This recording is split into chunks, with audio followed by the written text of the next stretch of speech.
슬러지 처리 시설입니다. 하수 처리 과정에서 분리되는 부유물들이 있는데 이를 하수 찌꺼기 또는 슬러지, 예전에는 온이라는 말도 썼습니다. 여기에는 스컴이나 협잡물 등도 포함됩니다. 하수 처리 과정에서 슬러지가 발생하는 발생원은 침사지, 크린, 그리고 1차 침전지, 2차 침전지 등이 있습니다. 여기에서 모여진 슬러지는 보통 함수율이 95 내지 99%로 매우 높습니다. 함수율 95%라는 뜻은 고형물 5%라는 뜻이니 고형물량으로 보면 1 내지 5% 이하로 매우 수분이 많은 그러한 성분입니다. 이 하수 슬러지는 고형물 중 70% 정도가 유기물입니다. 알다시피 유기물은 부패하면 악취를 유발합니다. 따라서 슬러지를 보관 또는 처분하기 위해서는 먼저 부피를 줄여야 하고 또 이러한 유기물을 줄여서 안정화시킬 필요가 있습니다. 슬러지 처리는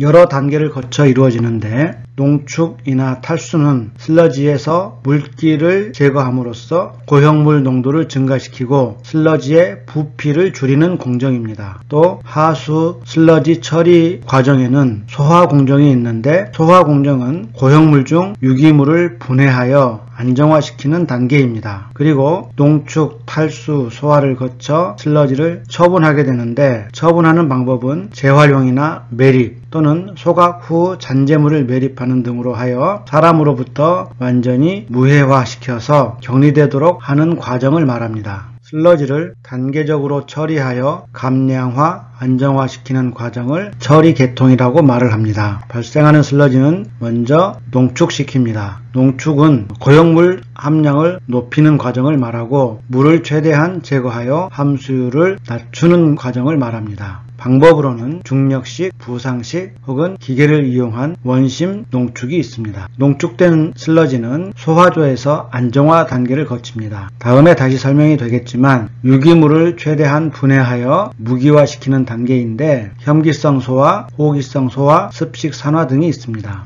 소화가 된 슬러지는 계량을 거쳐 탈수하게 됩니다. 계량은 탈수성 향상을 위해서 하는 전처리로 볼 수 있는데 화학적 계량, 열처리, 또 세정, 동결 등의 방법이 있습니다. 계량이 된 슬러지를 탈수기를 이용해서 탈수 및 건조화시킵니다. 더 이상 중력이나 부상법으로 함수율을 낮추기 어려운 단계까지 물을 빼주는 단계로서 보통 기계를 이용하여 가압 탈수, 벨트 프레스 탈수, 원심 탈수 등의 탈수를 시켜주고 탈수된 슬러지를 건조시키는 방법도 있습니다. 탈수 건조가 끝난 슬러지는 이제 최종 처분 또는 자원화 단계로 들어갑니다. 최종 처분은 슬러지를 처리장에서 분리하여 자연으로 되돌리는 방법인데 퇴비화, 건설 재료 등은 자원화 방법으로 재활용하는 방법이라고 볼 수 있고 소각은 슬러지 중에 유기성분을 완전히 연소시켜 무기성 잔재만 매립하는 경우를 말합니다.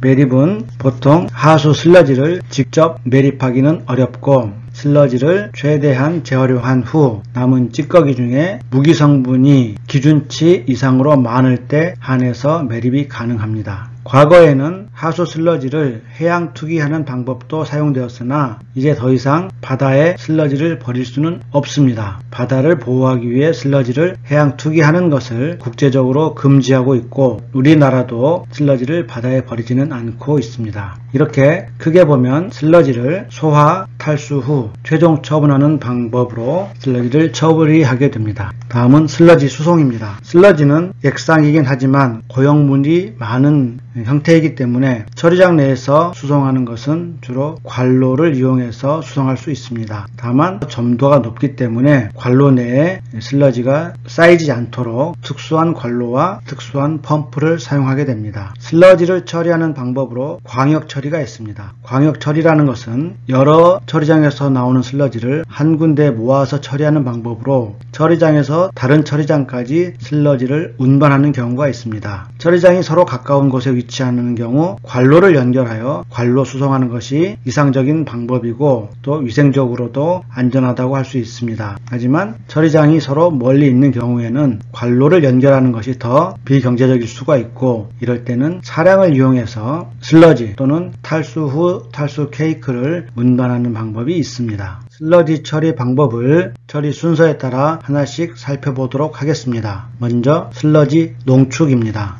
농축 방법은 중력식, 부상식, 원심분리식 등이 있습니다. 아래 표에는 이 세 가지의 농축 방법을 서로 비교하였는데, 먼저 중력식 농축은 침전지와 유사하게 탱크를 만들어 놓고 여기에 슬러지를 투입하여 중력으로 고액 분리하는 시설을 말합니다. 구조가 간단하고 저장과 농축이 동시에 가능하며 또 동력비 소요가 적은 것이 특징입니다. 다만 중력을 사용하기 때문에 시간이 많이 소요되어 중력 농축조가 커지는 단점이 있고 또 악취 문제가 발생할 수 있습니다. 부상식 농축은 슬러지에 기포를 주입하여 고형물이 수면 위로 떠오르도록 농축시키는 방법을 말합니다. 이 방법은 짧은 시간 안에 슬러지 농축이 가능하여 효과적인 반면에 동력이 많이 소요되고 또 악취 문제가 발생할 수가 있습니다. 또 부상식 농축 장치를 사용하기 때문에 장치 설치 및 운전을 하기 쉽지 않다는 단점이 있습니다. 원심분리는 슬러지를 원통형 탱크에 넣고 고속 회전하는 방법으로 농축시키는 방법으로서 슬러지 농축에 많이 사용됩니다. 다만 원심분리 농축은 비용이 더 추가되고 또 유지관리가 어렵다는 단점 등이 있습니다. 중력식 농축조의 설계입니다. 중력을 이용하여 물보다 비중이 큰 슬러지를 침강시켜 농축하는 시설을 말합니다. 그림에 중력식 농축조의 예가 나와 있습니다. 보통 원형 침전지와 유사하게 원통형으로 만들어져 있고 슬러지가 주입되는 시설, 그리고 농축된 슬러지를 바닥에서 모아주는 스크래퍼 시설, 다음 농축 슬러지를 배출하는 시설이 있습니다. 그리고 농축된 슬러지가 하부로 모이면 위에 남는 물을 상등액이라고 하는데 상등액을 배출하기 위한 유출 위어가 설치되어 있습니다. 중력식 농축조는 보통 상부에서 악취가 나기 쉽기 때문에 상부를 복개하고 또 관을 연결하여 악취를 흡입하여 처리하는 시설도 요즘은 추가되고 있습니다. 중력식 농축조의 설계 기준은 고형물 부하율과 수면적 부하율로 나눌 수 있습니다. 고형물 부하율이란 농축조 단위 제곱미터당 처리할 수 있는 고형물, 즉 부유물질의 부하량 기준으로 설계하는 것을 말하는데, 설계 기준은 1차 슬러지의 경우 100 내지 150kg per 제곱미터 per day가 기준이고 2차 슬러지는 이보다 작은 20 내지 40kg 수준입니다. 1차와 2차의 혼합 슬러지를 농축하는 경우에는 설계 기준이 25 내지 70kg per 제곱미터 per day입니다. 고형물 농도와 관계없이 슬러지 발생량으로 계산하는 수면적 부하율은 1차 슬러지의 경우 16 내지 32 입방미터 per 제곱미터 per day, 2차 슬러지는 4 내지 8 입방미터 per 제곱미터 per day 수준입니다. 수면적 부하율로만 보면 1차 슬러지가 2차 슬러지보다 부하율이 더 크다고 볼 수 있고, 부하율이 크다는 뜻은 같은 면적의 농축조라 하더라도 1차 슬러지가 더 많은 슬러지를 처리할 수 있다는 뜻이기도 합니다. 농축조의 수리학적 체류 시간은 18시간 이하가 적당합니다. 오히려 농축조의 수리학적 체류 시간이 크면 농축조 안에서 혐기성 발효가 나서 악취가 발생할 수 있는 가능성이 더 커지기 때문에 필요 이상으로 체류 시간을 크게 운전하지는 않습니다. 아래 예제는 수면적 부하율을 이해하기 위해서 수면적 부하율을 기준으로 중력식 농축조를 설계할 때 1차 슬러지 농축조와 2차 슬러지 농축조의 면적을 비교하는 문제입니다. 동일한 슬러지량을 기준으로 설계할 때 1차 슬러지는 유량을 수면적 부하율로 나눈 값으로서 면적은 Q 나누기 24가 됩니다. 2차 슬러지의 경우 부하율이 4 내지 8 입방미터이기 때문에 중간인 6 입방미터를 잡으면 2차 슬러지 농축조의 면적은 Q 나누기 6 정도가 됩니다. 즉 2차 슬러지 농축조 면적이 1차 슬러지 농축조 면적보다 4배 정도 더 크게 소요된다는 것을 알 수 있습니다. 예제 5.2는 농축률을 계산해보는 문제입니다. 슬러지 농축조에 함수율 99%인 1차 슬러지를 투입하여 함수율 96%의 농축 슬러지를 얻었습니다. 농축 후의 슬러지량은 당초에 몇 %로 감소했는가 계산하는 문제입니다. 농축 후에 농축에 의해 슬러지의 최적 감소는 함수율 저하에 따른 것이므로 슬러지의 밀도가 변하지 않는다고 가정하면 농축 전후의 슬러지 최적과 함수율은 아래식과 같습니다. 즉 100분의 100-R1 곱하기 V1은 100분의 100-R2 곱하기 V2로 계산할 수 있습니다. 공식으로 생각해보면 농축 후 슬러지의 최적을 V2라고 했을 때 V2는 100-R2분의 100-R1 곱하기 V1으로 되고 이를 V2 나누기 V1은 100-R2분의 100-R1이 되므로 100-96분의 100-99% 하여 4분의 1이 나옵니다. 즉 V2가 V1의 4분의 1이라는 뜻이고 즉 슬러지의 최적이 당초보다 4분의 1 즉 25%로 감소한다는 뜻입니다. 함수율이 99에서 96이면 단지 3%포인트 차이일 뿐인데 부피가 4분의 1로 줄어드는 즉 75%가 감량화되는 만큼 매우 큰 부피 감소를 의미합니다. 근데 사실상 이렇게 최적과 함수율의 관계를 공식으로 외우고 있기는 어렵습니다. 따라서 농축률을 계산할 때 공식을 이용하기보다는 이 농축률의 의미를 깨닫고 도식적으로 풀이하면 더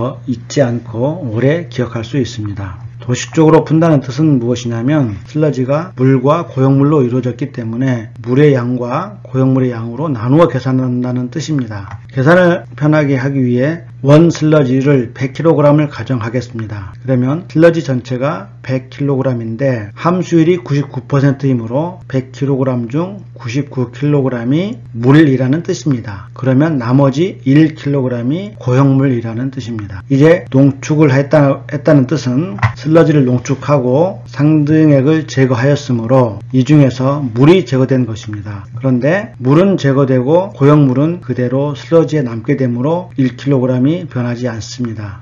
다만 물은 당초 99kg에서 Xkg으로 감소하였다라고 보면 됩니다. 두 번째 조건에서 농축 슬러지의 함수율이 96%라고 했으므로 전체 중에 X가 차지하는 비율이 96% 혹은 전체 중에 고형물이 차지하는 비율이 4%라는 뜻입니다. 따라서 이를 식으로 쓰면 고형물의 함량이 4%이므로 1 더하기 X 분의 고형물 즉 1 곱하기 퍼센트 100으로 하면 이 값이 4가 된다는 뜻입니다. 단순한 방정식인데 이를 풀어보면 X는 24kg이 됩니다. 즉 수분은 당초 99kg에서 24kg으로 감소했다는 뜻이므로 전체 슬러지의 부피 또는 양은 100kg에서 24 더하기 1, 즉 25kg으로 줄었다는 뜻입니다. 따라서 최적 감소는 4분의 1이다 라고 같은 결과를 얻을 수 있습니다. 이 사진은 실제 사용하고 있는 중력식 농축조의 전경입니다. 원형이고 이 아래에 슬러지 유입관, 중력 슬러지 배출관, 그다음에 상등액 유출관이 있습니다. 앞에서도 말했듯이